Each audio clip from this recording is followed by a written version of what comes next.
say, Brandy, you're a fine girl. What a good wife you would be.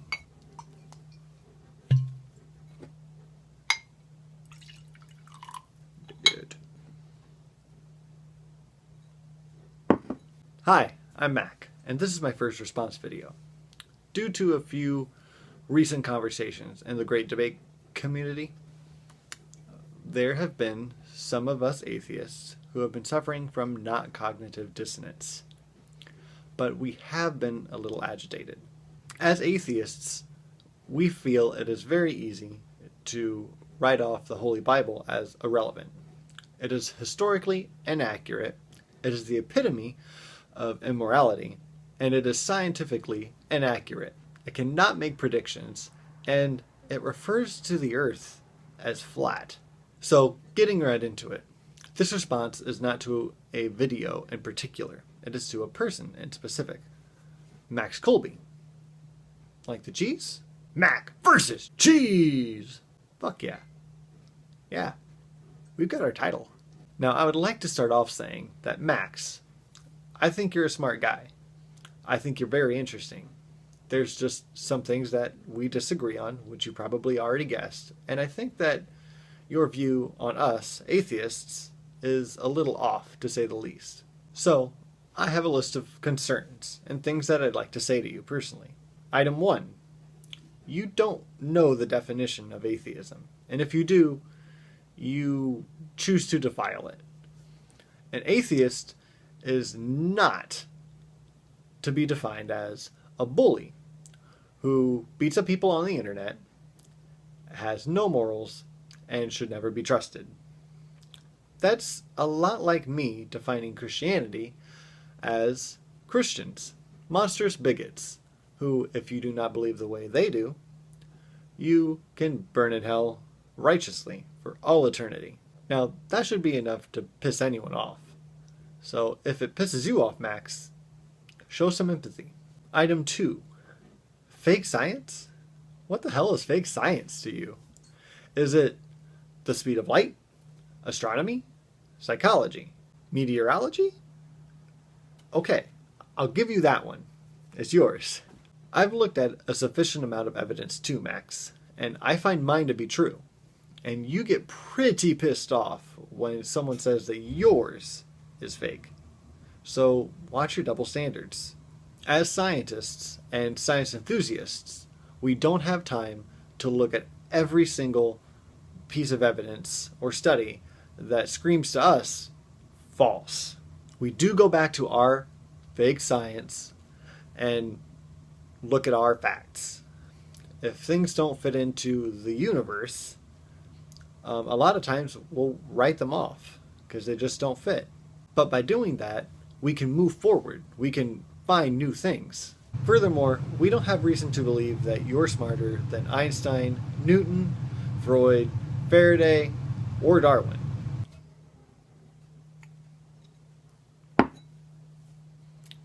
Tastes like yummy fingernail polish remover. Not that I've tried yummy fingernail polish remover. Item 3. This atheist community and others are made up of people who have lives, personal lives. We do not just half-ass our atheism because we have day jobs or families, or because not all of us are Stalinists. You confuse activists with extremists a lot, and that makes you dangerous and very untrustworthy. We each give what we can to this community, and very few of us have all of our time or efforts to give. Which brings me to item 4. Contrary to your beliefs, we work together to do research, to form and affirm our positions. Given the time that each of us has, we depend on each other's research, strengths, and honesty. We all appreciate Shannon Q for taking up your challenge and looking at your evidence diligently.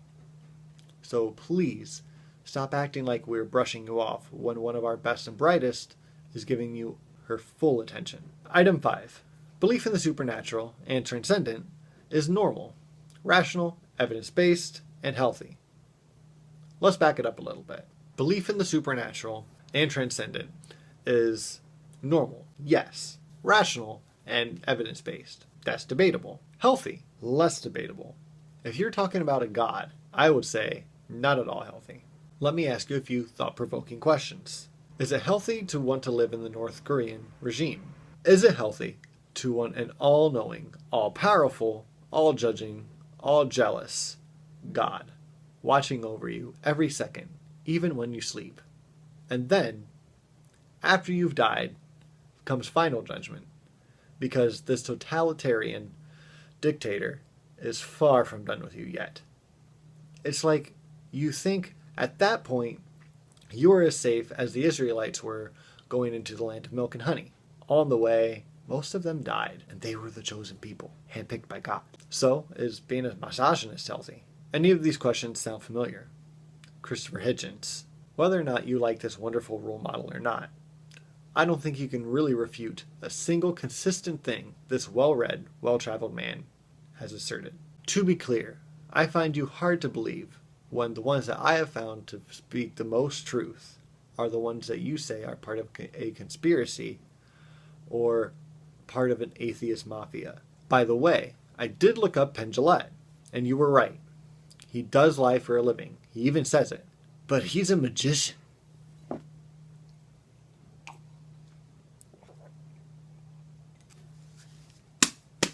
Item 6. Me. I don't like labels. And I only say that because this is going to sound like I like labels. I am an agnostic atheist, anti-theist, science enthusiast, humanist, liberal. Probably most of your least favorite things. But the humanist part is the most important to me, though all of these labels flow seamlessly into each other for me. I know my beliefs.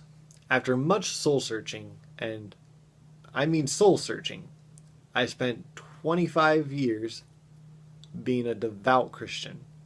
And I didn't just willy-nilly read the Bible. I actually studied it. Strong concordance, started trying to learn Hebrew. I really wanted to know what the Bible said. Me going to church the way that I did was studying the Bible, not just listening to a pastor talk for an hour. And at some point, I turned to natural science, which answered all the questions that I had and all the questions that I ignored. So I don't appreciate when someone says that my friends and I are soulless, which is true, or have no depth. Not true. And the only beliefs that I have that are faith-based and based off loose evidence is my belief in people. Many of us who do not believe in an afterlife put much more value in this life and much more value in the lives of people like you and your son, Max. While I lose trust in you, while you teach your boy not to trust me or my boys or my friends, you are ensuring one thing that you may fear the most, that your son will be left behind. If all that we have is each other, alienating yourself or your son from people, or people who put the most value in your lives, wouldn't be the best thing by far. Item 7. You. I think your logic is flawed. I think your demeanor gets nasty. But all in all, I like you, Max. I think your lengthy research and your backbone has made you very interesting to listen to for the last 2 weeks. Work on your perception of others, and it will build a better bridge for discussions. All right. That's all I have for you. If you liked this video, please give it a like, and please subscribe. If you have any thoughts, please leave them in the comments. Until next time, good morning, good afternoon, and if I don't see you, good night.